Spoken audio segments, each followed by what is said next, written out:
so many forces in this experiment.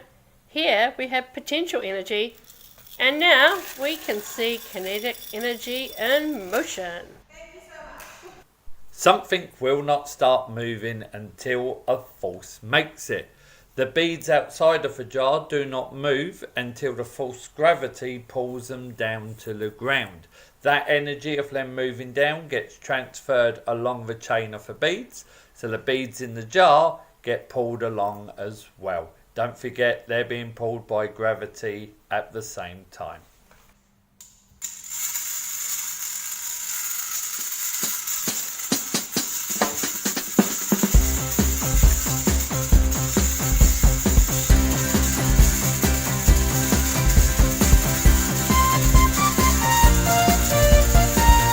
Science in a bag. Science in a bag.